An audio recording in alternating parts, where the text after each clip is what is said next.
bonsoir et bienvenue à cette conférence que vous propose la chaire publique Allier, le stress, responsabilité partagée.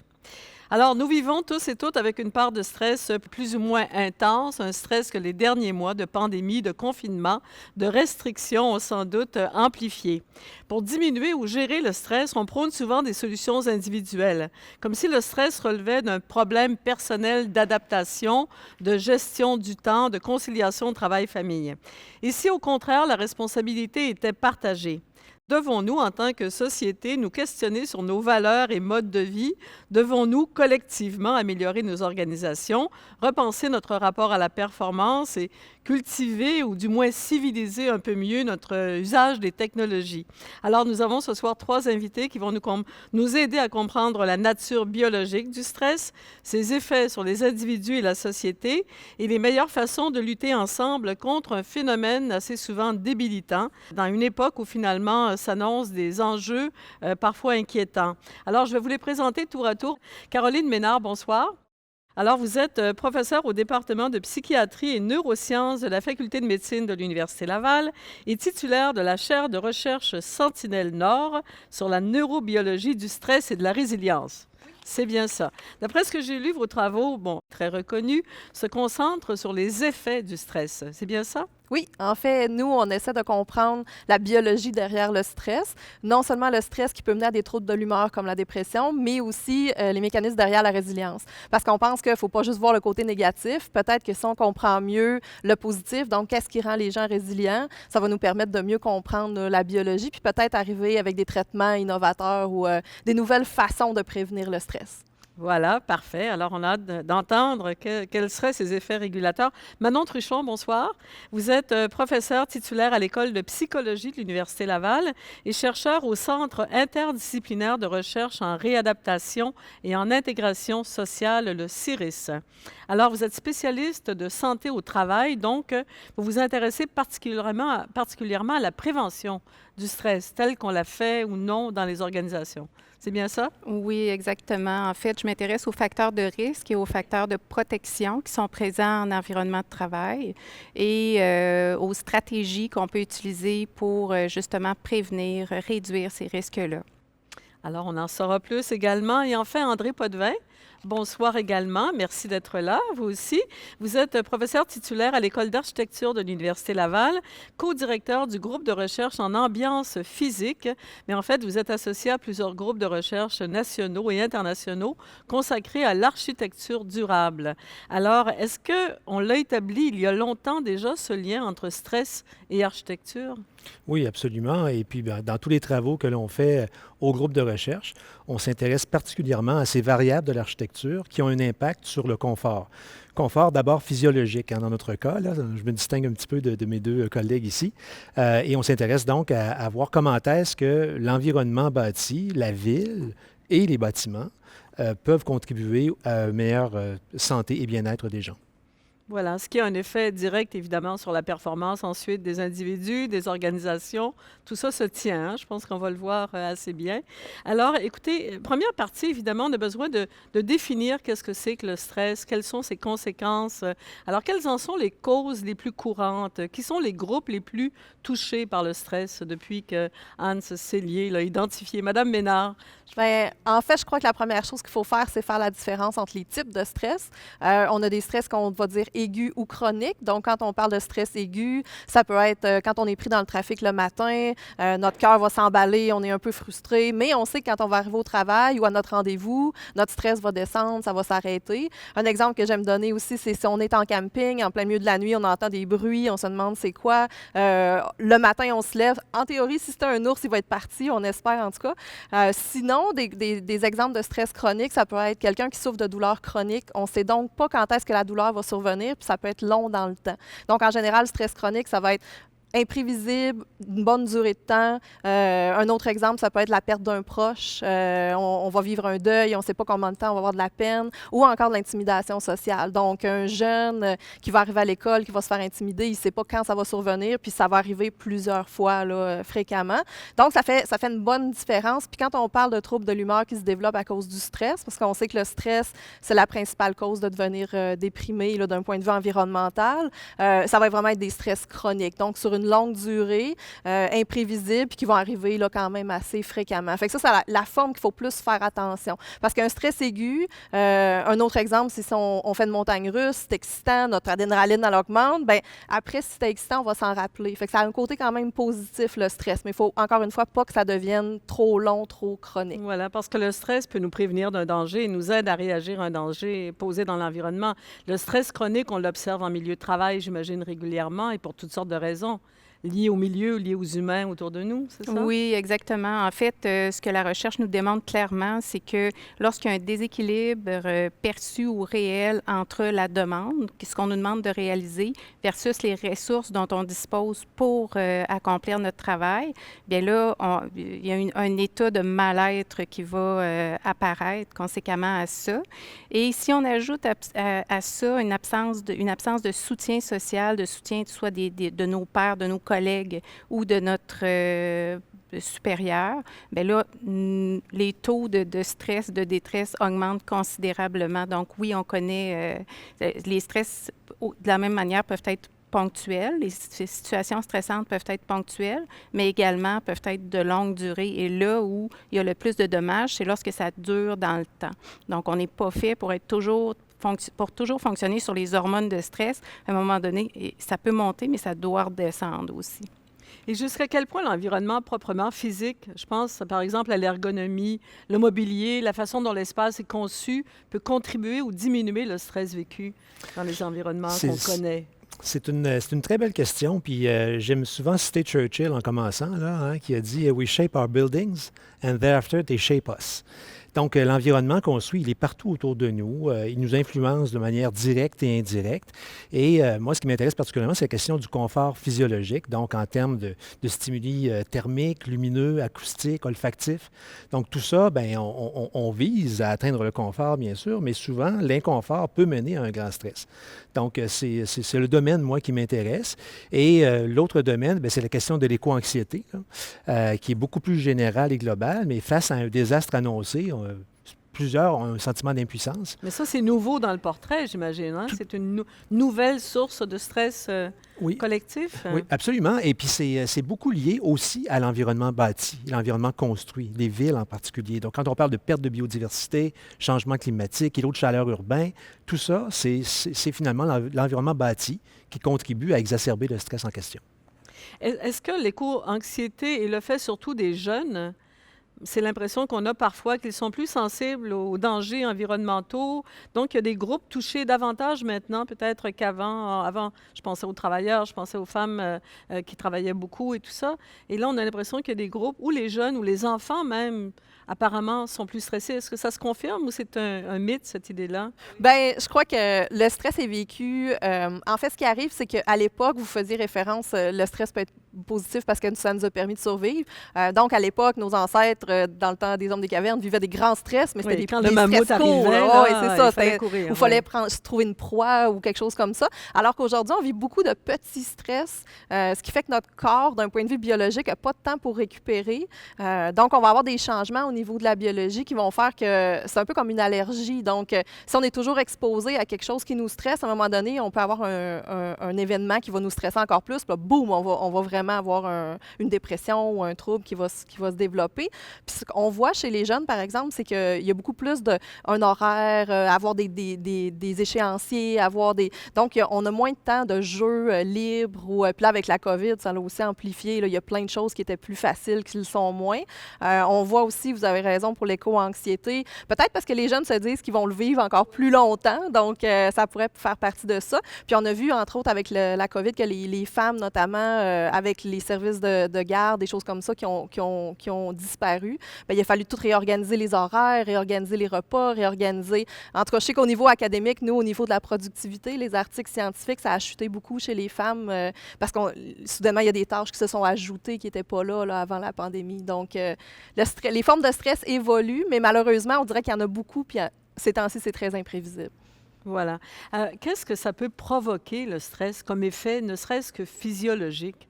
Qu'est-ce que ça fait? Vous l'avez amorcé déjà un peu, mais Madame Trichon, qu'est-ce que vous aimeriez ajouter là-dessus? Bien, en fait,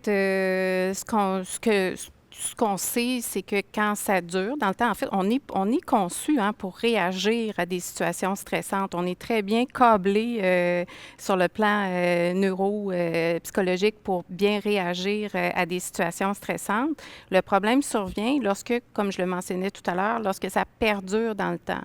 Donc, c'est à ce moment-là que les dommages peuvent survenir. Puis, bon, le stress, les situations stressantes peuvent en venir qu'à entraîner des troubles anxieux, par exemple, des troubles de l'humeur, de la dépression. C'est même lié, on s'est aperçu que c'est même lié aux troubles musculo-squelettiques. Ça peut aussi entraîner des troubles cardiovasculaires. Donc, il y a vraiment énormément de recherches qui ont été faites. Moi, mon domaine, c'est le stress en milieu de travail. Donc, il y a vraiment l'impact du milieu de travail sur les individus est très clairement démontré. Il y a certaines circonstances, certaines situations qui génèrent des réactions de stress prolongées chez les individus. Et c'est là que que les dommages vont être...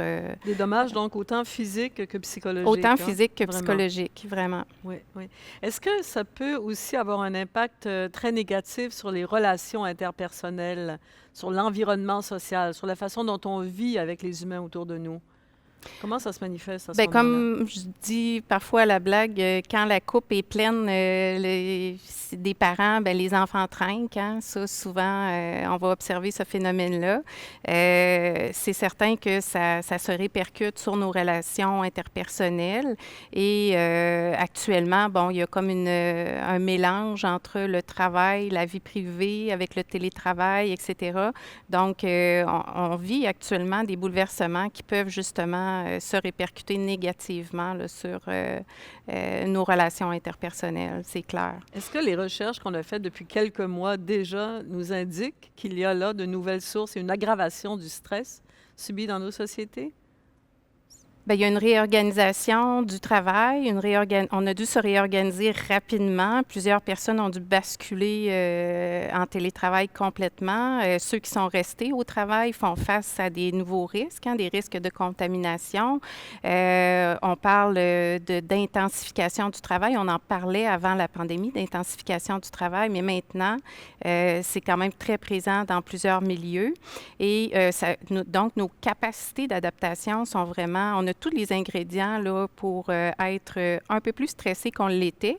Mais encore là, c'est à géométrie variable parce que ça va dépendre du contexte des individus. Si on prend quelqu'un qui n'a plus besoin de voyager, qui peut travailler de la maison, qui est en sécurité, protégé, les enfants sont à la garderie ou à l'école où on n'a pas d'enfants à s'occuper, on peut faire son travail. Donc, on peut gagner. Il y a certaines personnes qui gagnent, qui se retrouvent dans des situations plus agréable, avec une meilleure qualité de vie. Sur le plan ergonomique aussi, des gens qui n'avaient pas de fenêtre pour dire quelque chose dans leur bureau et qui, là, se retrouvent avec un bureau bien équipé, une belle fenêtre et tout ça. Mais il y en a d'autres qui, malheureusement, doivent composer avec des espaces exigus, être plusieurs dans la même pièce, devoir avoir des conversations confidentielles, mais que le conjoint, la conjointe va entendre. Là, les bruits, on le voit, là, il arrive toutes sortes de choses très drôles. Ça nous humanise aussi. Donc, c'est vraiment à géométrie variable et il faut tenir compte. Je pense que le stress, il faut toujours mettre ça dans son contexte. Il faut vraiment regarder l'ensemble des ressources qu'ont les individus. Plus on a de ressources pour faire face autant individuellement que collectivement. Plus on a de ressources pour faire face à une situation, bien, moins on va être déséquilibré par les situations qui surviennent et plus on va être capable de faire face et de déployer des stratégies efficaces pour lutter ou s'adapter aux exigences de l'environnement. Pour ajouter justement à ce concept du stress positif ou négatif, là, enfin dans mon domaine, quand on parle de confort ou d'inconfort environnemental, tout dépend de l'opportunité qu'on a de changer la situation. C'est une question de liberté, du choix. Du pouvoir qu'on voilà. a, au fond. Et donc, si on donne aux gens l'opportunité de s'adapter, ben, le stress peut être réduit énormément. Là. Donc, et ça, ben, dans l'environnement bâti, on a plein d'exemples de ça. Il fait trop chaud, ben, si je peux ouvrir la fenêtre, c'est réglé. Mais si j'attends après un système de climatisation que ça ne fonctionne pas, j'ai un petit stress. Si ça se poursuit, ben, ça amplifie le stress tout le temps. Donc, cette question-là d'opportunité d'adaptation qui est à la base de la vie, c'est très, très important à considérer, je pense, dans l'environnement bâti, mais aussi au sein des organisations de manière générale. Donc, le stress est lié à la capacité d'agir sur son environnement humain, physique. D'où l'éco-anxiété. Oui. Où on se sent coincé. On se sent impuissant. Voilà. Mais écoutez, on va s'arrêter un instant, on va y revenir, ce contexte pandémique qui est tellement nouveau pour tout le monde, parce qu'on a une première question qui nous vient de quelqu'un qui nous regarde, voilà, à distance. Je m'appelle Karine, puis j'aimerais savoir quelle est la différence entre le stress et l'anxiété, parce que parfois c'est un peu difficile de faire la différence entre les deux, donc j'aimerais ça qu'on puisse bien les distinguer, s'il vous plaît. Merci. Voilà, alors vous avez saisi la question. Je vous en prie, allez-y, Madame Truchon. Oui, alors pour répondre à cette question-là, en fait, là, on a quand même assez expliqué, je pense, le stress, la réponse de stress, la réaction qui survient face à une situation. L'anxiété, c'est quand même la ligne, ce qu'il faut savoir, c'est que la ligne est quand même mince entre l'anxiété et le stress. Dans la littérature scientifique, c'est encore une question qui est débattue actuellement. Sérieusement? Sérieusement. Parce que les symptômes peuvent se ressembler Les symptômes beaucoup. s'apparentent. En fait, la principale différence, c'est qu'une situation stressante va avoir pour caractéristique d'apparaître et de disparaître. Elle peut devenir chronique, mais en général, ça va susciter une réponse, une réaction qui va survenir et disparaître dans le temps.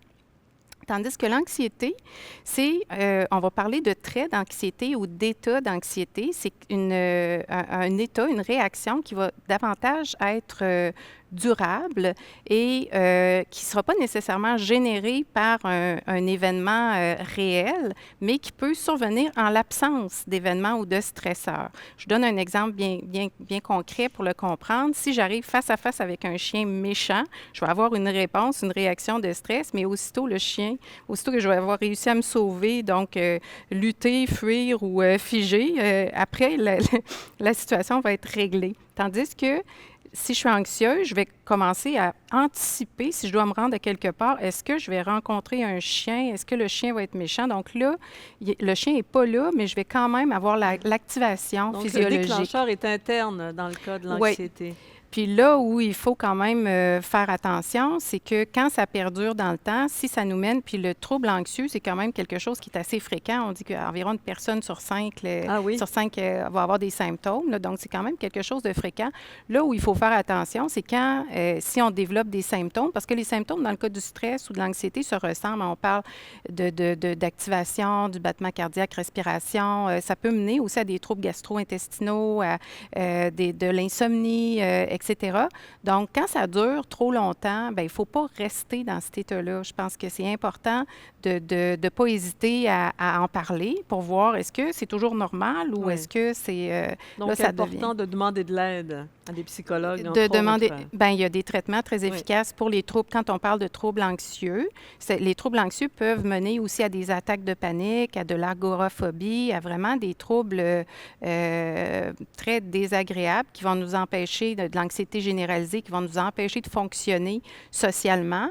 Donc, il ne faut pas hésiter à consulter parce qu'il y a des interventions vraiment efficaces qui peuvent être combinées même à de la médication, donc des interventions psychologiques pouvant être combinées à de la médication pour réduire les symptômes, pour finalement bien fonctionner et éviter de développer d'autres problèmes de santé qui vont venir être associés là, à une réaction trop importante ou une anxiété trop importante. Alors, écoutez, on a déjà une autre question. Je pense que c'est intéressant de vous la renvoyer tout de suite. Alors, c'est de Lydia, voilà, qui est là, qui nous regarde et qui se demande, on parle beaucoup de stress, du travail de bureau, mais peu du travail avec le public. Qu'en est-il des travailleuses et travailleurs des services essentiels? Ces gens-là sont effectivement exposés à différentes sources de stress. Ce que je vous dirais, c'est que peu importe dans quel environnement de travail on va œuvrer, les sources de stress sont pas mal similaires. C'est certain que, encore là, c'est à géométrie variable. Ce que la recherche nous démontre clairement, on vient de finir justement une étude qui s'est déroulée en pleine pandémie. Là, on a interrogé les membres de 5 ordres professionnels du domaine de la santé. On avait les physiothérapeutes, les nutritionnistes, les techniciens en imagerie médicale, les technologues, les nutritionnistes, les technologues ceux qui font les tests de laboratoire. Donc, et on a vu que on a développé finalement un modèle explicatif de leur réponse de stress. Et pour ces travailleurs-là, ce qu'on voit, c'est que finalement, quand la demande est trop grande, quand l'exigence psychologique est trop grande et qu'on n'a pas les ressources pour faire face, les ressources, ça peut être l'autonomie au travail, la marge de manœuvre, le temps dont on dispose pour prendre soin des gens, si on est dans le domaine de la santé, par exemple. Mais si on est en déséquilibre et qu'en plus, on manque de soutien, là, on va développer des problèmes de santé. Et ce qu'il faut comprendre, c'est qu'en milieu de travail, les facteurs les plus importants pour préserver le bien-être et la santé des individus, c'est ce qui va se passer en amont, c'est ce qui va se passer sur le plan organisationnel. On va parler maintenant justement de tout ce qu'on pourrait réorganiser dans les milieux d'enseignement ou dans les milieux de travail pour mieux aider les gens à vivre avec tout ça.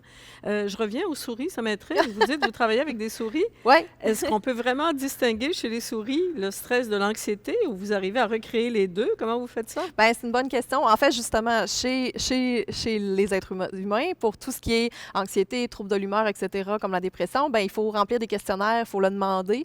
Malheureusement, nos souris, on ne peut pas leur demander.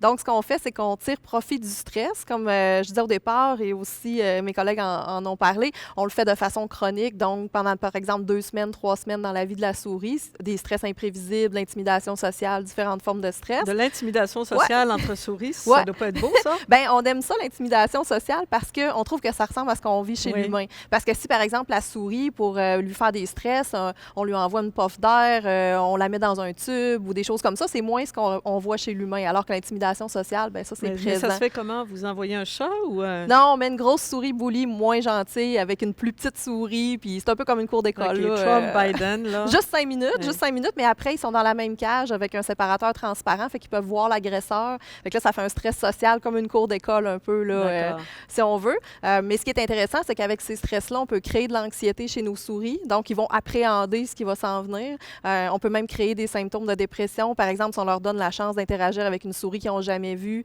vu que c'est des animaux sociaux, généralement, nos souris pas stressées ou résilientes vont vouloir aller interagir, alors que notre souris déprimée, elle va rester dans son coin, va éviter.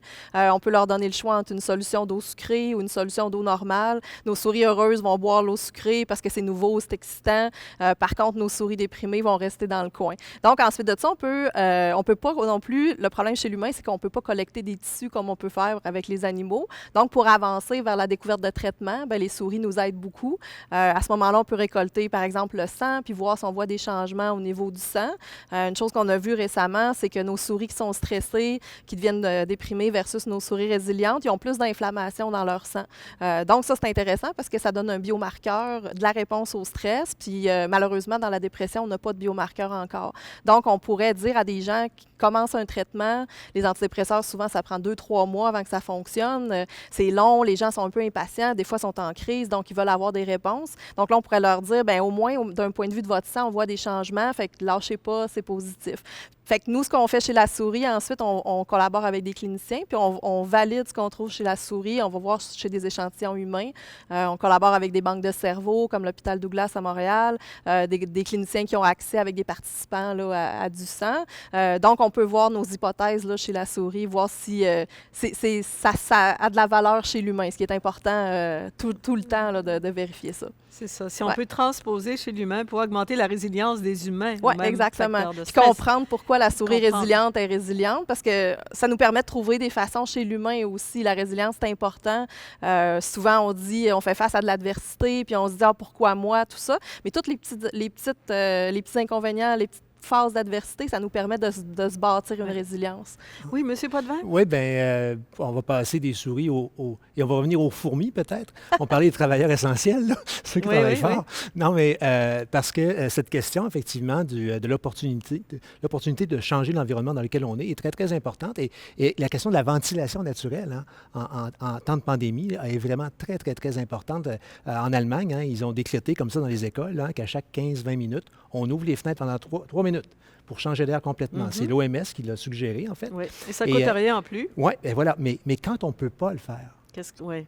tu sais, comment on peut être confortable dans un environnement où on ne peut pas ouvrir les fenêtres, où on sait qu'il y a un danger probable de contamination. Donc, c'est un autre exemple pour montrer que cet environnement-là peut avoir une incidence très, très importante. Alors, et d'autant plus, on est toujours dans le contexte un peu de la pandémie qui accentue un petit peu, hein, qui multiplie, qui amplifie les sources de stress potentiel. Et c'est intéressant, je vais reprendre, je pense, tout de suite la question qui apparaît devant nous. Andréane qui vous demande, selon vous, quelle est la responsabilité, justement, des établissements d'enseignement supérieur dans le stress vécu par les étudiants? Ouvrir la fenêtre, c'est un exemple, mais qu'est-ce que les établissements comme l'université pourraient faire davantage? Mais là, vous enseignez à distance, mais pensons aux étudiants du secondaire, peut-être aux élèves du secondaire qui sont encore en présence, pour la plupart d'entre eux, dans les écoles. Est-ce que si on observe une augmentation du stress qu'ils vivent maintenant, en cette période-ci, comment les établissements pourraient-ils venir en aide un peu à ces jeunes-là? Avez-vous des éléments de solution? Monsieur Potvin? Bon, Oh, oh! oh là là! C'est la question vraiment Grosse difficile. question. Là. Bien, d'abord, il faut bien sûr commencer par reconnaître, hein, qu'il y a un stress. Le jeu s'est élevé là, récemment, bien sûr, en contexte pandémique. Et moi, je pense que le rôle de l'enseignement supérieur puis de l'université, c'est d'amener justement ce côté stress dans la discussion sur la santé durable. Donc, santé durable, ça inclut bien sûr beaucoup de choses, mais je pense que si on veut vraiment atteindre les gens pour un développement durable, mais vraiment durable, là, il faut l'aborder par la santé. Et donc, je pense que l'université, entre autres, bien, l'Université Laval, il y a une très belle démarche en santé durable, hein, soit dit en passant, veut tout à coup faire comprendre ça, mais à toutes les disciplines. Donc, ce n'est pas seulement des gens en médecine ou en architecture par le côté, là, mais c'est toutes les disciplines qui doivent s'y intéresser parce que c'est un problème qu'on va aborder vraiment de manière interdisciplinaire. Mhm.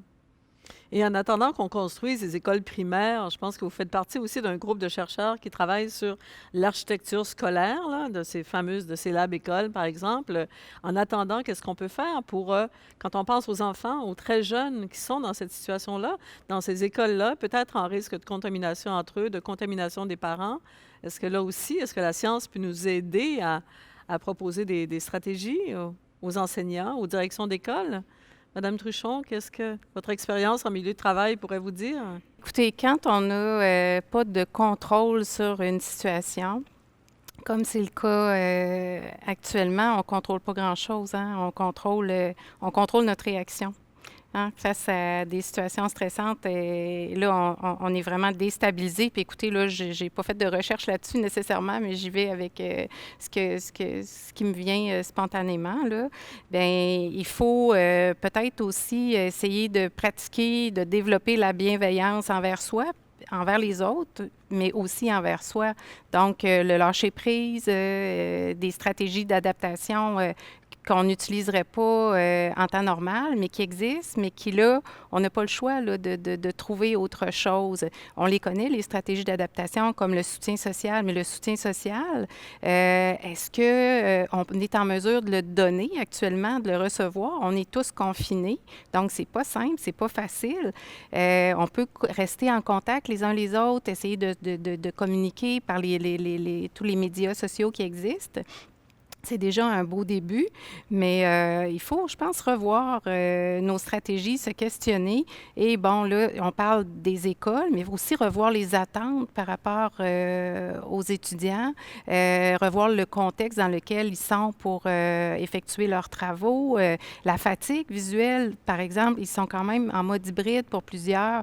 Mais voilà, c'est ça. On a parlé du télétravail un petit peu, mais les étudiants, pour la plupart d'entre eux à l'université, au cégep, ils sont en téléétudes ou en mode hybride dans le meilleur des cas, mais vous enseignez à distance tous les trois dans les faits. Hein?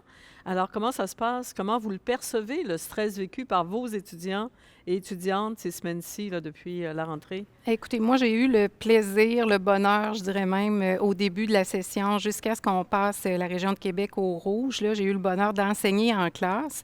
J'étais très contente. Ils étaient très contents, les étudiants, d'être présents, mais en même temps, on sentait une forme de stress qui était présente parce que, malgré tout, parce qu'il fallait décontaminer nos bureaux, porter les masques, faire attention à nos déplacements, etc. Donc, le fait d'être en sécurité, je me rends compte que c'est peut-être pas optimal. Puis, Est-ce que vous êtes d'accord avec ça? C'est à géométrie variable hein, peut-être aussi. Comme pour les télétravailleurs, c'est ça. Les gens réagissent pas tous, ça dépend les de leur gens contexte. réagissent, ça dépend des de contextes, leur quotidien, effectivement. oui. C'est ça. Quelqu'un qui va être tout le temps, qui va passer sa journée en télétravail ou en Zoom, les étudiants, bien, il manque l'aspect social, l'aspect collectif, qui manque cruellement.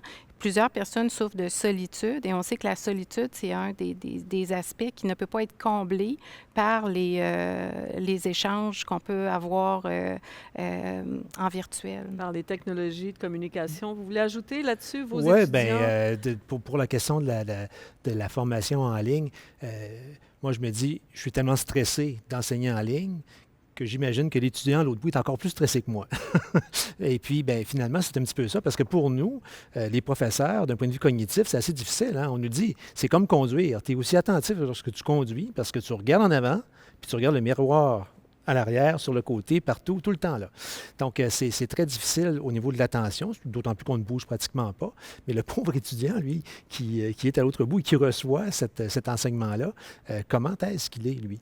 Et moi, au début de chaque cours, je leur demande comment ça va, tout simplement. Oui. Là. Donc, je pense qu'il faut... Et qu'est-ce qu'on vous répond? Bien, on nous répond que ça va bien.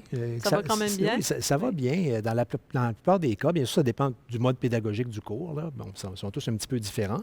Mais je pense qu'on fait maintenant ce que l'on aurait à peu près fait dans 4 ou 5 ans. Là. Et on va retirer de ça le meilleur, à mon avis. Donc, on ne reviendra pas seulement en ligne, mais on aura certainement un système beaucoup plus hybride qui nous permet de s'adapter à toutes les situations. Donc, ce n'est pas un changement radical, c'est un changement qui s'en venait. On accélère la tendance pour aller vers l'enseignement en ligne ou le travail en télétravail. Si vous voulez, je peux dire quelques mots sur la recherche. Là. Oui. Nous mon équipe, on est une dizaine, on est beaucoup du côté de la recherche. Donc, on utilisait des outils pour communiquer. On utilisait pas Zoom, on faisait des lab meetings, là, des rencontres de laboratoire en présentiel, mais on utilisait comme Slack, par exemple, qui permet il y a des channels, tout ça, qu'on permet d'échanger de l'information, des images de microscope. J'ai besoin d'aide pour mon expérience de comportement, des choses comme ça. La pandémie, ça a poussé à encore plus être actif au niveau des technologies de ces outils-là. Actif et inventif. Et inventif un peu aussi, au lieu de faire ça revoir un petit peu vos méthodes au lieu de faire des pédagogiques ou de séminaires chercheurs. en présence, on fait ça en Zoom, on applaudit, on essaie de trouver des façons aussi pour les étudiants d'avoir un peu de normalité aussi, parce que c'est important dans le contexte actuel qui est tellement imprévisible qu'à un moment donné, ça prend des activités qui vont être comme plus régulières, plus à quoi je m'attends. Parce que les cours aussi continuent. Là, on a quand même, les étudiants, ils ont des examens de maîtrise à passer, des thèses à écrire, ils ont des délais. Moi, j'ai des étudiants internationaux. Pour eux, ça apporte un autre stress.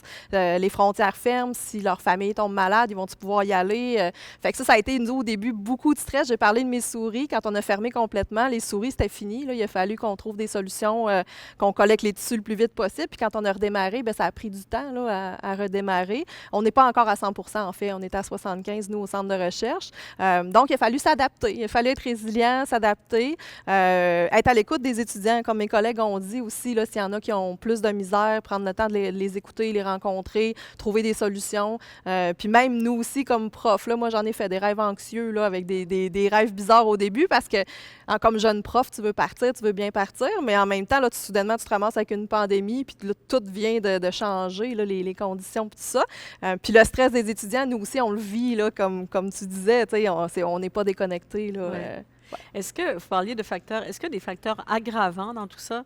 La solitude, le manque de soutien de ses pairs, de soutien réel, le contact humain, tout ce qu'il y a de spontané un peu dans la présence physique là, en classe, est-ce que ça, vous observez que ça manque? Bien, chez les étudiants, c'est clair que l'expérience étudiante est complètement modifiée. Là, quand on dit moi, je pense à ceux qui sont arrivés à l'université ou au cégep, par exemple. Bon, ils ont eu des petites initiations masquées et à distance et bon, ils ont fait bien attention. Ils ont quand même très, très bien fait ça. Parascolaire, tout l'aspect, c'est ça. Mm-hmm. A disparu. Oui, bien, nous, en recherche, c'est les congrès. Tu sais, c'est comme la cerise sur le Sunday, c'est d'aller en congrès, tu as travaillé fort à faire de la pipette dans ton labo tout seul, des heures, des fois les fins de semaine. Puis là, ben, tu peux pas y aller présenter tes résultats au congrès. Tu sais. Oui, tu vas pouvoir le présenter en Zoom, mais tu vis pas l'expérience de. Moi, j'ai une étudiante qui avait une bourse pour aller en Californie présenter au mois d'avril. Puis ben là, soudainement, elle peut plus y aller. Tu sais. Puis là, je dis, je vais présenter une conférence en Zoom, tu es invité, mais c'est plus du tout la même chose. Là. La grosse récompense, pourquoi tu travailles fort. Fait que c'est un petit deuil à faire. On sait que ça va revenir, mais on ne sait pas quand. Vous êtes comme des artistes qui n'ont plus de public, là, au fond, c'est ça? Ouais, vous n'avez plus la réaction immédiate du public avec tout ce que ça donne d'énergie. Puis de... Mais j'allais juste dire que contrairement, moi, j'ai enseigné en ligne avec les anciennes plateformes à l'université. On ne voyait pas les étudiants, ou en tout cas très peu. On pouvait les voir, mais ils ne se présentaient pas nécessairement. C'était plus intimidant de le faire, tandis qu'avec les nouvelles plateformes comme Zoom ou WebEx, bien là, on peut les voir, on peut plus interagir. Visuellement, je pense que ça augmente la charge cognitive parce qu'ils bougent, on les voit bouger, puis on doit aussi se concentrer, ce que vous disiez. Ça demande énormément, ça demande plus de concentration, puis on a l'impression qu'on doit parler plus fort pour aller les rejoindre, donc ça nous demande plus d'énergie. Mais c'est quand même bien. On a quand même les outils technologiques pour quand même fournir des cours intéressants puis une expérience quand même intéressante versus ce qu'il y avait avant. Oui, oui. Monsieur Potvin? Oui, bien, encore une fois, on nous a donné l'opportunité de réagir finalement à la crise. Là. Et pour reprendre ce que Caroline disait, comme jeune prof, qu'elle était stressée, bien, comme vieux prof. Ça s'applique aussi. Mais en même temps, ça nous permet de sortir de la zone de confort puis de renouveler notre enseignement. Et ça, c'est très positif. Mais en architecture, parce que vous posez la question, c'est un domaine où on travaille beaucoup en maquette. On travaille le dessin, on travaille en atelier. Donc, toute cette culture-là, et elle existe à moitié, disons, là, en ce moment, durant la session. Mais c'est ça, je pense, qui manque beaucoup aux étudiants parce qu'un projet ne se fait jamais seul, ça se fait toujours en équipe. Et ce contact-là, et la main qui pense, hein, avec la maquette qu'on partage, c'est quelque chose vraiment qu'on perd beaucoup en ce moment, mais qu'on va redécouvrir. Et en plus de ça, enrichi par le numérique. Donc, ça devrait être positif en bout de ligne. Donc, avez-vous le sentiment, parce que quand on parle de stress, c'est souvent lié à des notions de performance. Hein? Le stress serait un empêchement à la productivité, à la performance. Et je pense qu'on avait une question aussi qui portait sur ce sujet-là. Bonsoir, mon nom est Lydia. Je suis particulièrement interpellée par ce que la COVID-19 nous pousse à faire au plan social et économique. Donc, j'aurais une question en 2 temps pour vous. Donc, la première partie s'intéresse dans le fond au modèle de croissance et de performance mis en place dans les entreprises. Donc, est-ce que ces modèles-là peuvent être remis en question? Par exemple, est-ce que ça peut être viable pour une entreprise d'appliquer les modèles de croissance et de performance, mais avec modération? La seconde partie de ma question, en fait, toucherait le faire plus avec moins. Donc, c'est la phrase clé que tout gestionnaire emploie fréquemment. Donc, est-ce que ça vous semble une réalité inévitable de devoir faire plus avec moins de ressources? Merci. Bien, moi, je crois qu'entre autres, il y a une opportunité de créativité, de se réinventer. Ça va des deux côtés. Moi, je le vois avec les étudiants. Ils sont arrivés avec des nouvelles façons de communiquer. Entre autres, nous, au Centre de recherche, on a un cerveau tube, là, comme YouTube, où les étudiants ont fait des petites présentations de 90 secondes sur leur projet de recherche, hyper dynamique. Ils se sont filmés. Je suis peut-être jeune, mais moi, je n'avais aucune idée comment ils ont fait pour faire ces vidéos-là. Je faisais juste juger. J'ai trouvé ça vraiment bien. Puis je ne suis pas certaine s'il n'y avait pas eu la pandémie, il y aurait eu ces ces initiatives-là qui leur permettent de développer de nouvelles compétences, de nouveaux outils. Du côté de moi, comme chef de laboratoire qui est un peu gestionnaire, il a fallu aussi que je trouve des nouvelles façons de gérer pour leur donner des opportunités de communiquer. Donc, ça va des deux côtés, selon moi, là, à petite échelle en tout cas, là, avec mon petit groupe, là, mais mes collègues peuvent... Madame Truchon, dans les milieux de travail, là, où il y a souvent ces impératifs de gestion par résultat, mais souvent on pousse à la machine, on pousse les travailleurs, les travailleuses beaucoup, est-ce que ça, c'est inévitable ou est-ce que c'est quelque chose qu'on devrait remettre en question quand on est peut-être dans une période, là, justement, où le monde du travail est forcé de se réorganiser un petit peu? Bien, en fait, je pense qu'on est dans une période où la tolérance et le soutien doivent être augmentés plus, là.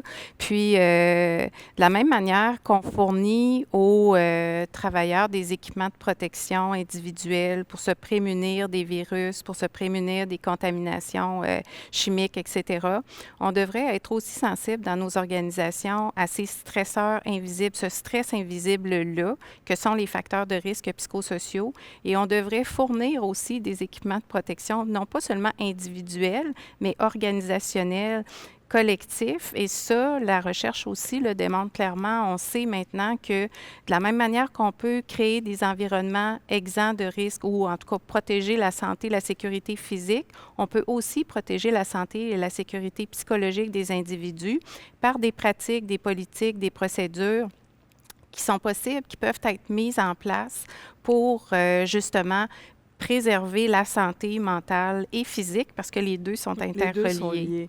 Mais est-ce que les gestionnaires que vous voyez à l'œuvre dans les organisations que vous connaissez sont conscients de tout ça? Est-ce que les futurs gestionnaires, on leur apprend toutes ces notions-là essentielles? Je pense que oui, on leur apprend. S'ils vont dans des écoles de gestion, je pense que oui, on les informe de ces risques-là. Mais il faut aussi se poser la question, pourquoi eux, ils sont mis dans quelles conditions? Est-ce qu'ils ont les ressources eux-mêmes pour, de la même manière que je disais tout à l'heure, quand la coupe est pleine des parents, les enfants trinquent. Quand la coupe du gestionnaire est pleine, bien, les employés aussi vont trinquer. Donc, il faut voir, est-ce qu'ils sont dans une culture, par exemple, éthique, une culture organisationnelle où on se soucie, eux, de leur bien-être, où c'est seulement axé sur la performance à tout prix, où on a un bel équilibre entre, oui, il y a la performance, mais il y a le côté aussi humain dont on se soucie. Alors, il ne faut pas, je pense qu'il n'y a pas un gestionnaire qui se lève le matin en se disant, bon, moi, j'ai une job à faire, puis je vais aller stresser aujourd'hui. Non, il va... Non, c'est pas la volonté, mais ça peut être l'effet pervers un petit peu. Il faut voir le contexte. Il a des comptes à rendre, il va être évalué, il y a des tableaux. On dit qu'avant la pandémie, c'était beaucoup, les gestionnaires étaient happés par la machine de gestion, les réunions, etc. Les comptes à rendre, bon, c'est beau, mais on les a éloignés du terrain. Souvent, s'ils sont éloignés, ils ne sont plus capables de jouer leur rôle de soutien aux équipes. Et ils sont là pour ça. Ils sont là, les gestionnaires, pour s'assurer que les gens sont capables de faire leur travail selon leurs standards de qualité.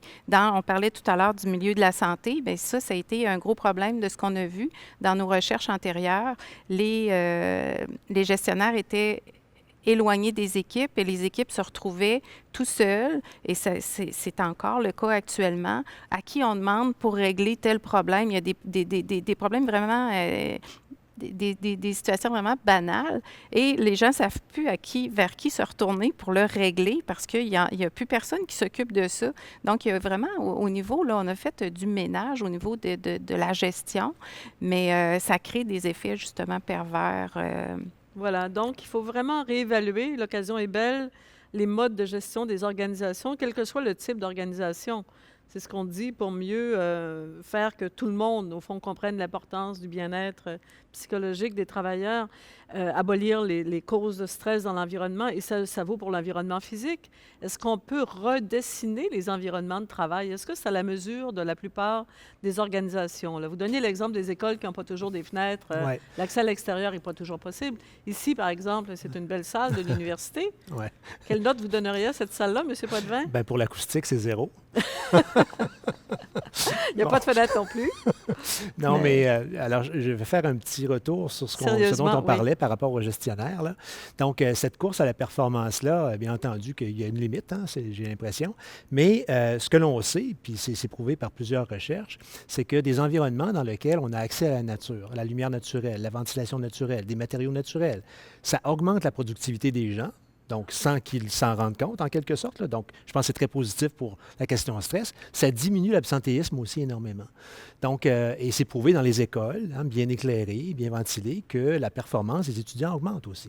Donc, sans demander tout le temps plus, là, je pense que cette relation-là, performance et stress environnemental, est très intimement liée. Maintenant, est-ce que c'est possible pour toutes les organisations? Bien, moi, je dirais que c'est possible pour toutes les organisations et à toute échelle, en réalité. Et il faut y penser, pas seulement dans la classe, il faut penser à la ville. Donc, cette ville, comment est-ce qu'on veut, quelle est cette relation à la nature? Il y a une notion là, qui est née il n'y a pas très longtemps, en 84, là, avec Wilson, un biologiste, qui parle de la biophilie. Donc, c'est l'amour inné qu'ont les humains pour tout ce qui est vivant. Donc, avec des bêtes, entre nous, bien entendu, mais tous les phénomènes naturels. Et cette biophilie-là, lorsqu'on l'applique à la ville et à l'architecture, ça permet d'avoir ces espaces de restauration cognitive. Donc, c'est bien beau là, d'être branché à l'écran puis de regarder miroir droit, miroir gauche, mais si on n'a pas, en dehors de ces périodes-là, des lieux de restauration, bien, effectivement, on peut penser qu'on va tout le temps augmenter ou additionner le stress. Mais est-ce que, justement, on n'a pas vu l'exemple parfait de cela depuis les 8 ou 9 mois que la pandémie dure? Les gens ont eu le réflexe au printemps d'aller marcher. C'était un peu la seule chose qui était possible pendant le confinement. Les gyms étaient fermés, tout ça.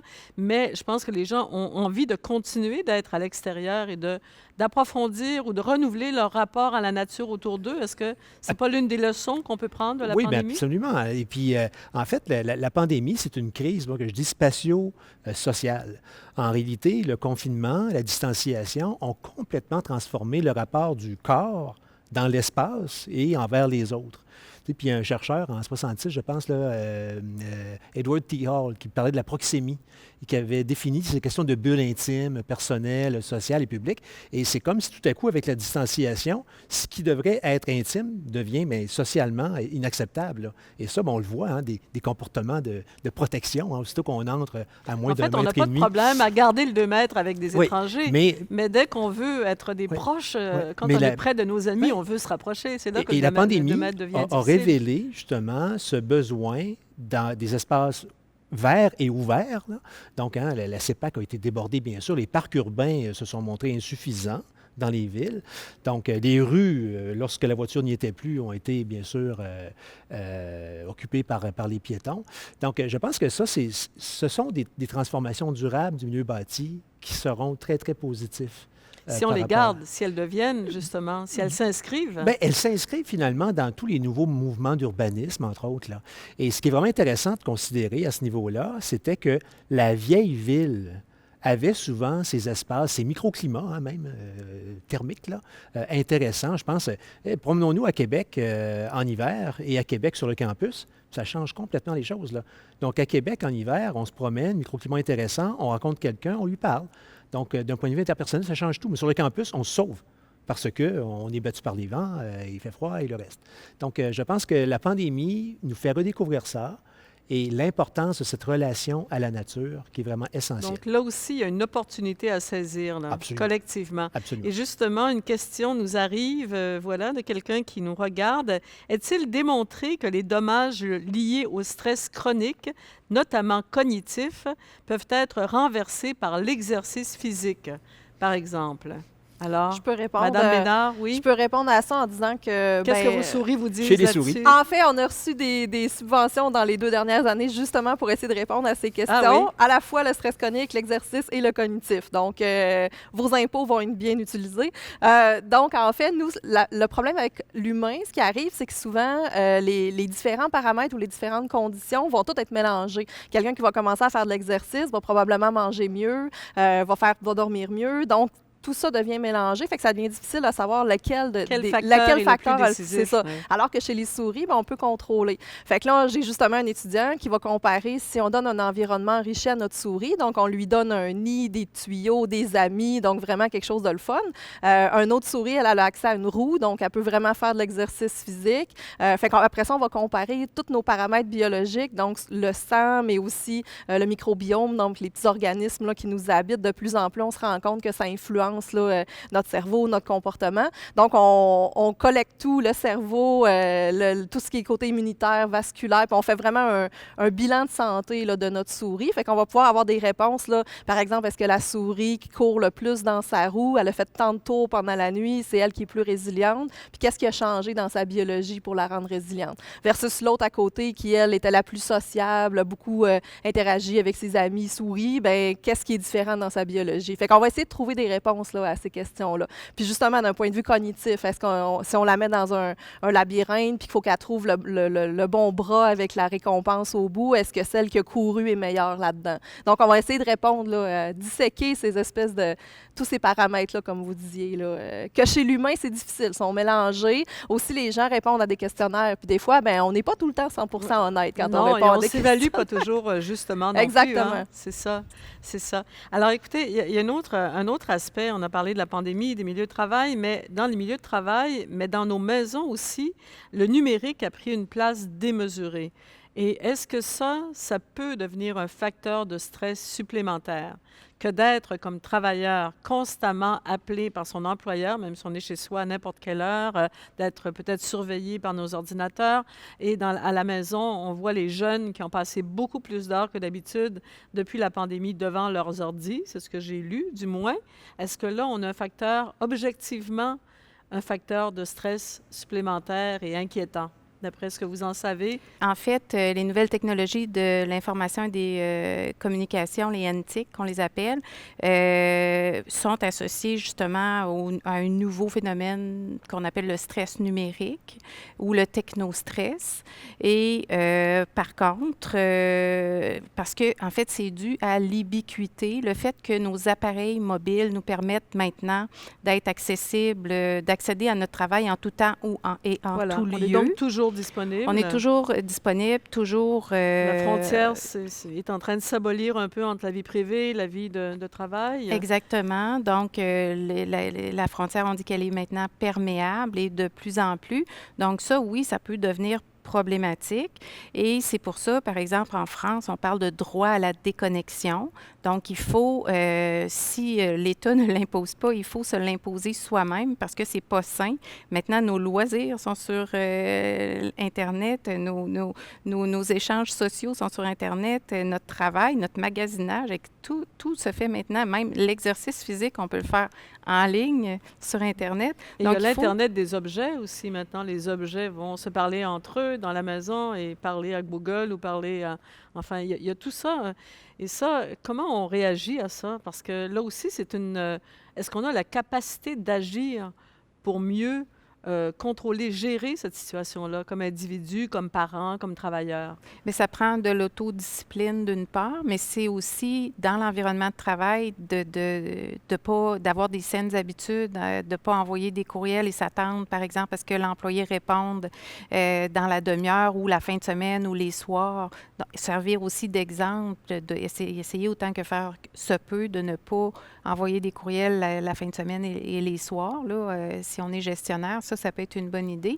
Mais quand même, ce qu'il faut dire, c'est que les nouvelles technologies contribuent aussi à réduire le stress. Par exemple, pendant la pandémie, on est capable d'avoir un rendez-vous avec son médecin, ceux qui ont la chance d'en avoir un rendez-vous en ligne, sans se déplacer. On est capable, on parlait d'enseignement, on est capable d'enseigner en sécurité. Donc, ça fait aussi, il y a les deux côtés de la médaille. Il ne faut pas juste démoniser les nouvelles, le numérique et les nouvelles technologies. C'est comme n'importe quel outil. Ça dépend de l'usage qu'on en fait, puis au fond, c'est un peu ça. Mais je pensais aux réseaux sociaux, à l'effet des réseaux sociaux, des médias sociaux sur les adolescents, par exemple. Et là aussi, c'est une question qui se pose ces temps-ci. Est-ce qu'il n'y a pas là un facteur de stress éventuel? Mais ça aurait été intéressant d'avoir des spécialistes des adolescents, du stress chez les adolescents. J'ai des collègues qui travaillent précisément là-dessus. Donc, mais ce qu'on se rend compte avec ça, c'est qu'il y a beaucoup un phénomène de comparaison sociale. Et si les jeunes sont toujours en train de se comparer, donc de se dévaluer par rapport aux autres, mais là, ça peut justement générer non seulement du stress, mais de l'anxiété sociale. Exactement. C'est ça. Voilà, l'intimidation, tout ça. Oui, M. Potvin. Puis au-delà de l'usage de la technologie, d'un point de vue physiologique, il y a cette fameuse lumière bleue qu'on sait est très, très nocive par rapport justement à la concentration, le sommeil, éventuellement. Donc, et ça, on est bombardé d'écrans, le petit, le grand, le moyen. Là. Donc, c'est sûr que d'introduire ça dans un corps qui n'est pas fait pour ça, ça peut poser un certain problème, d'où l'idée d'espace de restauration cognitive. Donc, vous le mentionnez, en France, donc des endroits exempts de connexion, c'est important. Mais dans les milieux de travail aussi, c'est important. C'est important de le faire. Puis pour la question sur le mouvement physique et le stress, l'exercice physique. Ce que j'aimerais rajouter là-dessus, par rapport à l'architecture et à l'aménagement, il faut, là encore, favoriser des espaces qui vont faire que plutôt que de prendre l'ascenseur, quand on retournera dans nos locaux, on prenne l'escalier. Donc, marcher, c'est le plus beau des sports en réalité et ça peut permettre d'avoir cette restauration-là cognitive. Aller à l'extérieur parce que dans l'espace dans lequel on travaille, notre campus est tellement bien aménagé qu'on va à l'extérieur. Ce sont des choses un peu invisibles, mais qui font en sorte qu'on aura cet espace de restauration qui est tellement important. Mm-hmm. Je reviens sur, vous dites, c'est important de savoir se discipliner comme individu. Qu'est-ce que vous pensez, tous les trois, des solutions individuelles qu'on propose souvent aux individus, que ce soit des parents, des travailleurs, des jeunes? Est-ce que ça fonctionne, ça? Comment... Par rapport au numérique ou par rapport au stress en général? À la réduction du stress. Ben, pour réduire ton stress, va marcher. Pour réduire ton stress, de ramener ça à la responsabilité des individus. Alors qu'on voit bien que c'est une question d'organisation aussi, des lieux, des sociétés, des groupes humains. Ben, je crois qu'en général, on a tendance à mettre toute la faute sur la personne, là, ou même quelqu'un qui va être déprimé, on va dire qu'est-ce que tu devrais faire des choses pour t'améliorer ou aller mieux. Mais en fait, c'est que on fait partie d'un écosystème, puis c'est tout cet écosystème qu'il faut qu'il s'adapte. Aussi, il faut faire attention. Avec la pandémie, au début, on trouvait ça le fun, Zoom, parce qu'on pouvait en faire avec notre famille, nos amis. Mais là, on fait les cours là-dedans, tout est rendu. C'est comme si à l'époque, au lieu de marcher pour aller poser une question, on envoyait un courriel. Puis là, on dirait qu'à cette heure, au lieu de faire un courriel, on fait un Zoom. T'sais. Puis là, à un moment donné, en tout cas, je sais que moi, j'ai vu des gens qui ont dit, moi, je suis zoomée, là, plus capable. Parce que des fois, tu peux en avoir 10-12 heures quasiment en ligne là, de Zoom. Puis c'est difficile. Puis à un moment donné, il faut prendre une pause, aller à l'extérieur. C'est sûr qu'il y a des choses qu'on peut faire individuellement.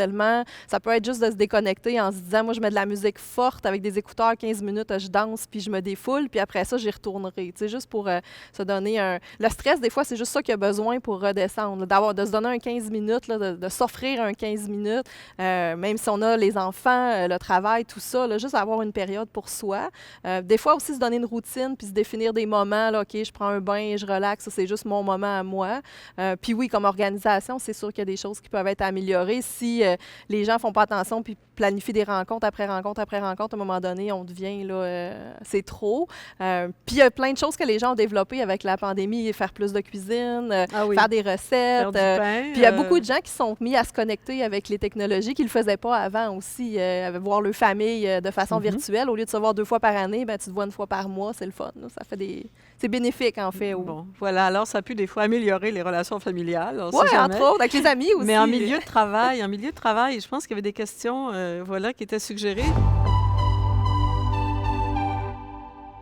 Mon nom est Marie-Ève. Ma question pour les panélistes, c'est que peut-on faire concrètement pour aider un collègue ou une amie ou un conjoint à surmonter le stress vécu? Merci. Un ingrédient, un élément essentiel si vous voulez aider quelqu'un à réduire son stress, c'est d'apporter du soutien, d'offrir votre soutien. Le soutien se décline selon au moins 4 composantes, 4 dimensions. Il y a premièrement du soutien informationnel. Par exemple, si on ne sait pas quoi faire dans une situation, bien, on peut donner des conseils, donner de l'information. Il y a du soutien instrumental ou matériel qu'on peut offrir.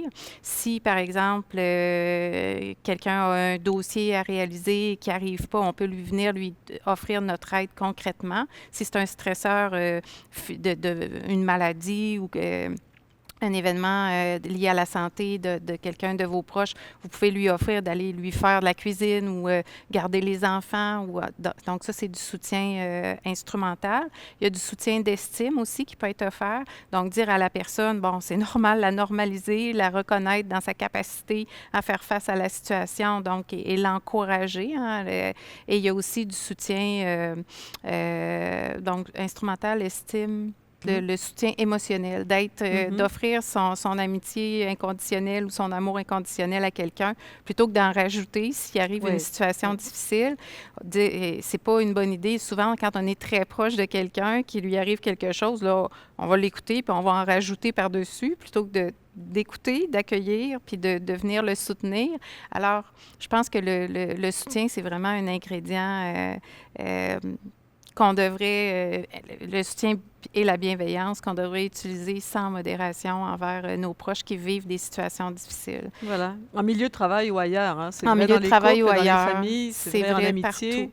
Oui. Donc, et la même chose, les supérieurs, hein, les gestionnaires peuvent aussi offrir du soutien si la personne vit une situation difficile sur le plan personnel, bien, le gestionnaire peut aussi venir offrir du soutien. Si la situation est difficile sur le plan du travail, bien, on peut essayer de revoir la charge de travail, par exemple, mieux répartir les ressources, donner accès à une formation si la personne est stressée parce qu'elle ne se sent pas compétente pour effectuer une tâche quelconque, bien, c'est donner de l'accès. Si la personne nous demande une formation pour acquérir ces compétences-là, justement, mais c'est de lui accorder. Ça fait partie de la reconnaissance au travail. On parle beaucoup aussi de reconnaissance, l'importance c'est pas juste de dire à la personne t'es bon, puis donner la petite tape dans le dos, mais ça peut être quand on a besoin de quelque chose, bien, qu'on nous l'accorde. L'exemple de la formation en est un bon exemple de ça. Donc, il y a plusieurs, je dirais, paliers de réponses. Hein? Il y a des réponses qu'on peut individuellement apporter dans son environnement immédiat ou dans notre environnement plus large, un peu plus large. Mais j'imagine qu'il y a aussi un rôle de l'État dans tout ça, un rôle des organisations, on en a parlé amplement, mais le rôle de l'État, c'est-à-dire c'est quand même l'État, c'est le gouvernement, les gouvernements qui sont fiduciaires, responsables du bien-être physique et psychologique de la population. Est-ce que l'État pourrait en faire plus? Est-ce qu'il y aurait comme une reconnaissance à apporter justement de ce problème-là, du stress, des facteurs de stress? Est-ce qu'on pourrait aller plus loin? En fait, je pense que c'est déjà dans les agendas au niveau du ministre du Travail, hein, parce qu'ailleurs, dans d'autres pays industrialisés, on a déjà intégré dans la loi la prise en compte des facteurs de risque psychosociaux, donc des facteurs de stress en milieu de travail. C'est déjà intégré dans les lois. Donc, ici, ça serait une excellente idée d'intégrer dans la LSST, au même titre que le sont les risques biologiques, chimiques, etc., ergonomique, d'intégrer les facteurs de risque psychosociaux, d'une part, donc de reconnaître que le stress peut être généré par une organisation du travail qui n'est pas adéquate. Oui. Oui, toujours par rapport au travail. Mais est-ce qu'on pourrait aller plus loin? Par exemple, le monde de l'enseignement pourrait reconnaître le problème et modifier son organisation ou ses lieux. Est-ce que le monde de la santé pourrait mieux reconnaître ce problème-là si ça devient un problème de santé publique, un problème important qui touche beaucoup de gens? Alors, il me semble qu'il y a plusieurs niveaux d'intervention possibles qui relèvent de l'État. Monsieur Potvin?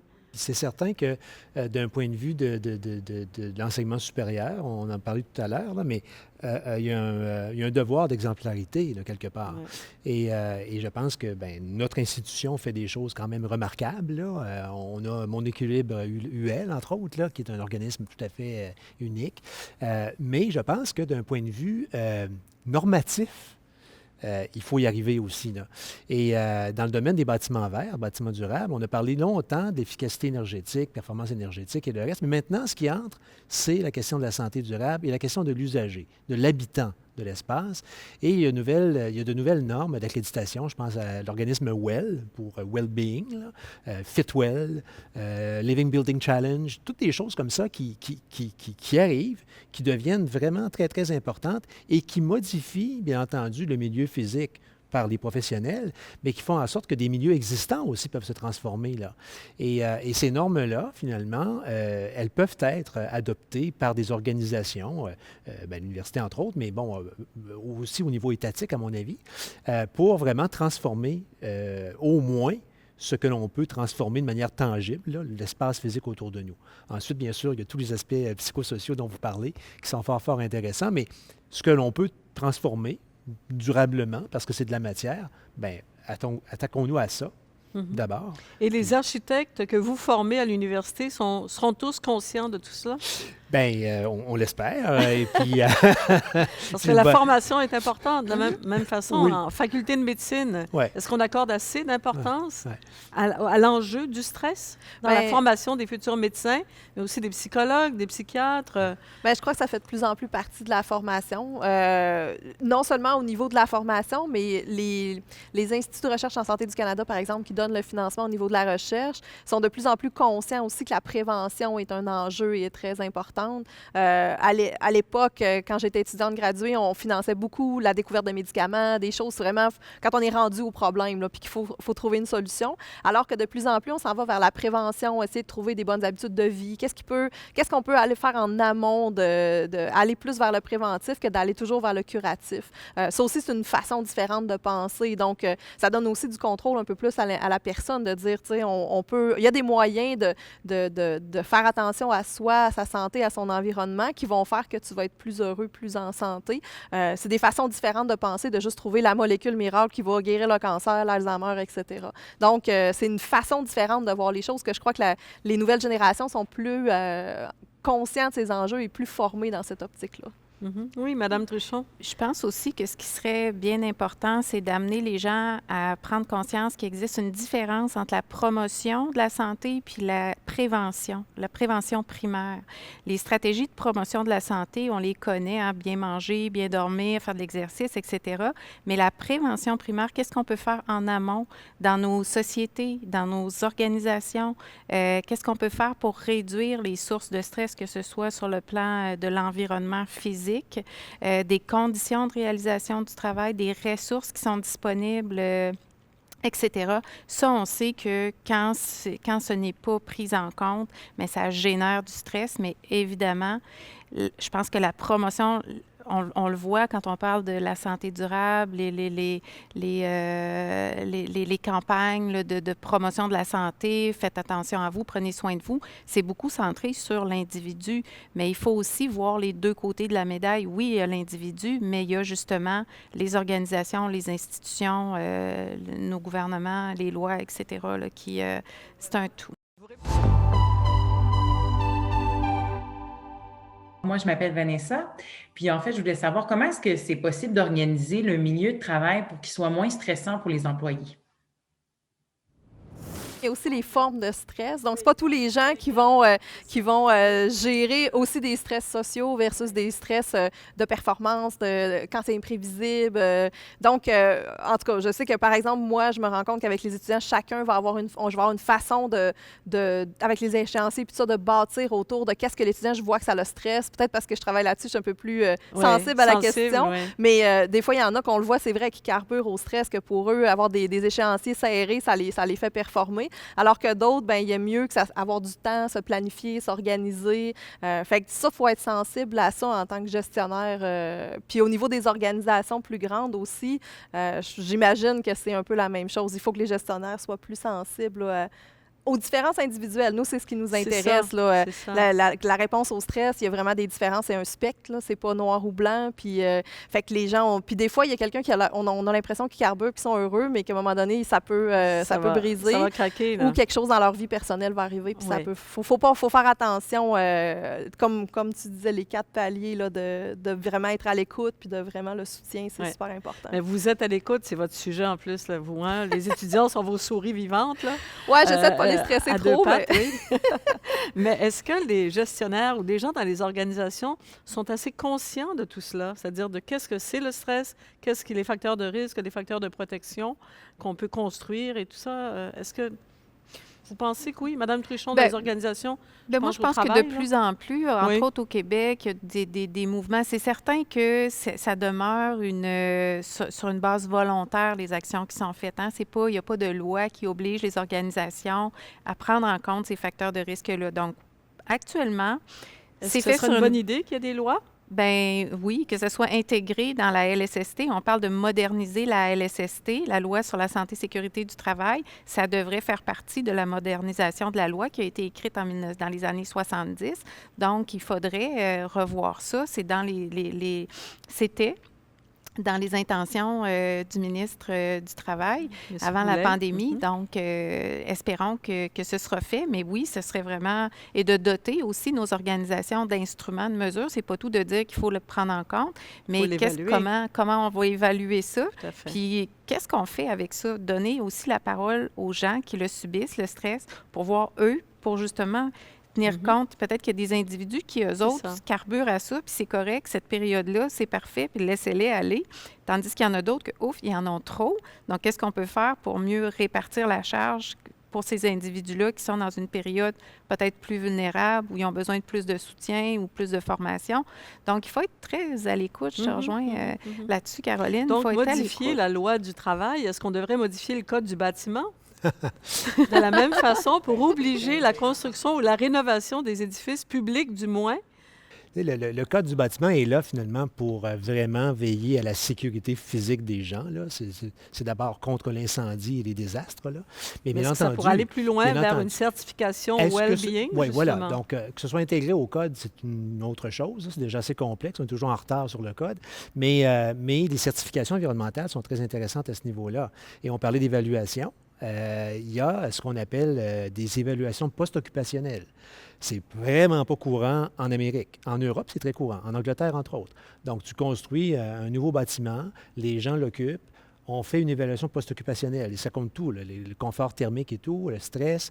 Et ça permet finalement aux gestionnaires, bien entendu, de répondre à des problèmes s'il y en avait, mais surtout aux concepteurs de dire, bien, la prochaine fois, je vais faire mieux. Parce que là, ça n'a pas fonctionné ou ça a très bien fonctionné, je le transporte. Et malheureusement, dans le milieu de l'architecture, c'est pas quelque chose de... C'est pas tellement scientifique dans le sens que, contrairement à la recherche scientifique pure, on construit toujours sur quelque chose de précédent. Alors là, si on n'a pas cette façon de fermer la boucle sur une expérience pour dire ça fonctionne bien, on la répète ou on ne la refait pas, bien, c'est difficile. Et l'accréditation sert à ça, essentiellement. Donc, quand on parle, par exemple, dans Well, que 75 des espaces occupés régulièrement par des gens doivent avoir une vue sur l'extérieur. C'est quantitatif, ça, c'est tout bête. Mais les avantages, d'un point de vue du stress, de la restauration cognitive, sont très, très importants. Alors, ça existe, ces outils. Maintenant, bien, il faut que des organisations les adoptent. Voilà. Est-ce que vous sentez que parmi vos collègues, par exemple, il y a de plus en plus de gens prêts à faire des pressions pour aller dans ce sens-là, à peser sur les institutions, ou est-ce que vous êtes minoritaire dans le milieu de l'architecture? Non. C'est un courant qui est très, très bien installé. Là. Le projet, entre autres, Fitwell, là, qui vient du Center for Active Design, ça dit tout, là, Center for Active Design. Donc, ça veut dire effectivement que la conception devient quelque chose d'actif et pas passif. Là. Donc, c'est de la prévention, comme vous le disiez si bien tout à l'heure. Voilà. Alors, non, le mouvement est Est-ce très qu'on bien dit de installé. l'architecture pourrait s'élargir à l'urbanisme, hein, Ah, ben, à la façon d'aménager les espaces publics?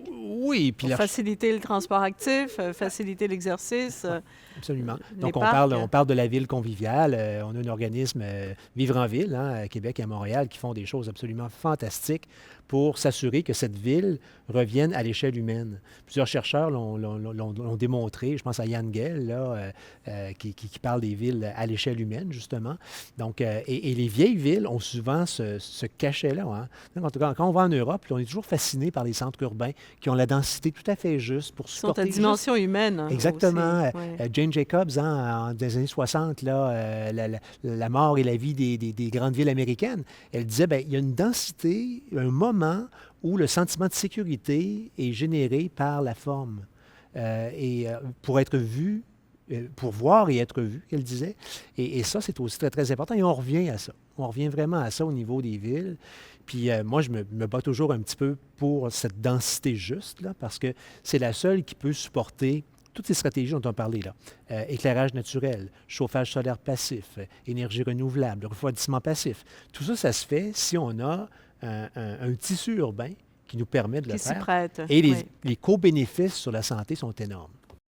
Alors, écoutez, en 30 secondes, responsabilité partagée, le stress, c'est sûr. Est-ce que vous êtes assez optimiste? Vous pensez que là, il y a comme tous les efforts sont là dans plusieurs milieux, travail, université, architecture, urbanisme, municipalité. Est-ce qu'on va vraiment dans ce sens-là? C'est le sentiment que vous avez? Bien, il faut faire une demande de Meilleure subvention prise de- ensemble. Ah oui? Oui, mais non, mais c'est ça. Et de plus en plus, c'est l'interdisciplinarité qui va nous aider. Hein. Le projet Sentinelle-Nord, que ma collègue Claude Demers dirige, là, Culture de la lumière nordique, bien, c'est ça. Il y a des gens en médecine, des gens en génie, des gens en architecture qui se sont mis autour de la table pour voir bien, qu'est-ce que ça veut dire, cette histoire de lumière dans le Nord. Ouais. Donc, Donc, les meilleures stratégies seront collectives. ah, ben Oui, je suis d'accord. Ben, nous, quand on veut valider ce qu'on trouve chez la souris, chez l'humain, les meilleurs exemples, c'est les différences socio-économiques. Ça a un gros impact. Souvent, les gens vont avoir moins accès à, par exemple, de la lumière, un parc. Puis ça, juste quand vous parlez les gouvernements, à quel niveau ils peuvent agir, ben, d'essayer de redistribuer la richesse pour que tout le monde ait des meilleures conditions, parte avec des meilleurs outils, etc. Ça fait une grosse différence. Moi, je suis une optimiste dans l'âme. Là. Je suis une résiliente, j'espère. Fait que je crois qu'on s'en va dans la bonne direction aussi parce qu'on en parle beaucoup plus. On parle beaucoup plus du stress. Je pense à mes parents, mes grands-parents, on n'en parlait pas vraiment. Donc, les gens sont beaucoup plus conscients et se conscientiser, c'est la première étape. Ensuite, c'est d'essayer de trouver des solutions. Des événements comme ce soir, ça participe à ça, à ce que la collectivité s'informe sur ce sujet-là puis prenne conscience que, oui, il y a des choses que eux-mêmes, comme personne, peuvent faire, mais aussi, peut-être, des fois, ils peuvent faire un peu de pression sur un gestionnaire ou apporter des solutions. Oui, j'ai envie de vous demander, là, on est dans une crise, la pandémie qui provoque du stress, des formes de stress. Est-ce qu'on va sortir plus résilient et résiliente, Moi, je pense que oui. comme Mais bon, c'est société, moi. comme individu? Moi, je pense que ça force le changement. Ça force le... Oui? Ouais. Madame Truchon, vous êtes d'accord? On va en sortir différent, on va en sortir changé, est-ce qu'on va en sortir plus résilient? Oui, je pense qu'on va avoir appris beaucoup. Je pense que certaines personnes vont en ressortir plus résilientes, d'autres vont en ressortir plus Plus écopées, vulnérable, plus peut-être? vulnérables. Donc, ça dépend encore une fois des ressources dont disposent les gens. Malheureusement, on n'est vraiment pas tous égaux. Voilà. Merci beaucoup. Merci beaucoup à vous trois. Merci beaucoup aux gens qui nous regardaient, nous avaient regardé, nous ont regardé et entendu depuis une heure, un peu plus d'une heure. Merci d'avoir été là. Alors, très belle fin de soirée. Merci encore.